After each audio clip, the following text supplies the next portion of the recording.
Gorakhpur police ने आज एक ऐसे बड़े गैंग का खुलासा किया है जो बाकायदे बीआरडी मेडिकल कॉलेज में मरीजों की खरीद फरोख्त करते थे।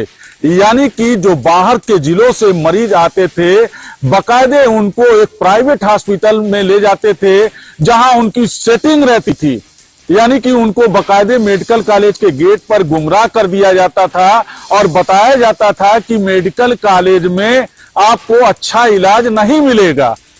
मरीज गुमराह हो जाते थे और उनके बताए हुए हॉस्पिटल में जाते थे। आपको बताते चले कि इस गैंग में जो है, जो आपको बता दें कि इस गैंग में जो स्ट्रेचर से लेकर, जो स्ट्रेचर चलाता है और साथ में जो डॉक्टर है, सभी इस गैंग में शामिल थे। यानी कि स्ट्रेचर चलाने वाले से लेकर डॉक्टर और डॉक्टर से लेकर चल के उस एरिया का जो प्रधान था, प्रधान की जो है पत्नी एक हॉस्पिटल संचालिका है, बाकायदे उस हॉस्पिटल में जो है ले जाते थे और वहां पर जो है उनका इलाज कराते थे, जहां पे उनकी कोई मतलब उस मरीज के बीमारी का वहां पे इलाज हो भी नहीं सकता था, यानी मानक नहीं था।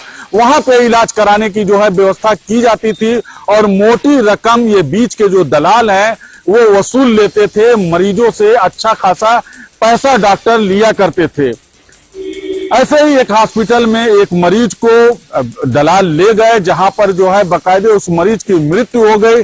मृत्यु होने के बाद जिला प्रशासन पूरी तरीके से हरकत में आई और बाकायदे इस गैंग के टीम को, यानी कि 8 जो डॉक्टर समेत, प्रधान समेत, जो है स्ट्रेचर चालक समेत कुल 8 लोगों को पुलिस ने गिरफ्तार कर लिया और गिरफ्तार करके उनको जेल भेजने की कार्यवाही कर रही है। अब देखना यह होगा कि आगे क्या इस बड़ी कार्यवाही के बाद इस जो खरीद फरोख्त का धंधा है उस पे अंकुश लगेगा या नहीं। सुभाष गुप्ता, जनता टीवी, गोरखपुर।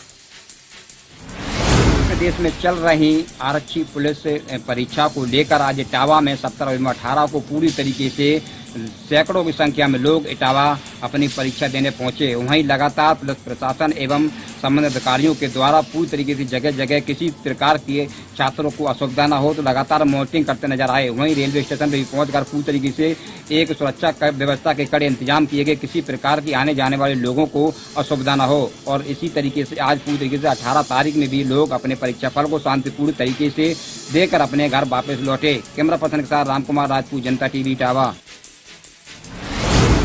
मरीजों को और सुविधाएं देने के लिए एक कदम केजीएमसी मेडिकल कॉलेज ने और बढ़ाया। जी हम बता दें आपको कि प्रदेश का सिर्फ और सिर्फ पीजीआई के बाद दूसरा केजीएमसी ऐसा संस्थान होगा जहां की अब रोबोटिक सर्जरी से ऑपरेशन शुरू होने वाले हैं।